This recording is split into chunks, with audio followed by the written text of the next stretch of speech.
પાટણ જિલ્લાના સિદ્ધપુર શહેરમાંથી નકલી નોટો છાપવાનું મોટું કૌભાંડ ઝડપી લેવામાં આવ્યું. નમસ્કાર મિત્રો, હું વિપુલ પટેલ, શિક્ષાપત્રી સંદેશ ન્યૂઝ સત્યની સાથે. એક નજર આજના મુખ્ય સમાચાર પર. પાટણ જિલ્લાના સિદ્ધપુર શહેરમાંથી નકલી નોટો છાપવાનું મોટું કૌભાંડ ઝડપી લેવામાં આવ્યું છે, જેમાં પોલીસે આરોપીના રહેણાંક મકાન પર દરોડો પાડીને 20, 100 અને 500 રૂપિયાના દરની કુલ 1945 બનાવટી ચલણી નોટો કબજે કરી છે. પ્રાપ્ત માહિતી અનુસાર સિદ્ધપુરના કાર્તિકી પૂનમના મેળા દરમિયાન નકલી નોટો અપાતી હોવાની વેપારીઓએ પાટણ પોલીસ અધિક્ષકને રજૂઆત કરી હતી.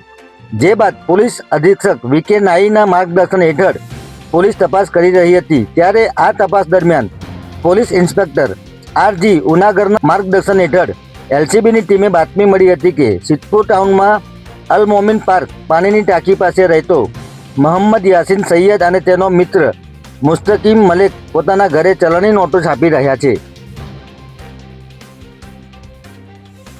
આ બાતમીના આધારે પોલીસે રેડનું આયોજન કરી મોહમ્મદ યાસીન સૈયદના રહેણાંક મકાનમાં દરોડો પાડી ₹500ના દરની 961 નોટ, ₹100ના દરની 981 નોટ અને ₹20ના દરની 3 નોટ મળી કુલ 5,78,660ના દરની બનાવટી ચલણી નોટો કબજે કરી છે. આ ઉપરાંત પોલીસે અહીંથી પ્રિન્ટર, પેપર કટર અને વાહન સહિત 5 લાખ ઉપરાંતનો મુદ્દામાલ કબજે કર્યો છે. મહત્વનું તો એ છે કે પોલીસે જ્યારે અહીં રેડ કરી તે સમયે મોહમ્મદ યાસીન સૈયદ નકલી નોટો છાપી રહ્યો હતો, ત્યારે પોલીસે તેની ધરપકડ કરી લીધી છે. જ્યારે ફરાર આરોપી મુસ્તકીમ ઉર્ફે મુસા મલેકને ઝડપી લેવા ચક્રો ગતિમાન કર્યા છે. જય હિન્દ, જય ભારત.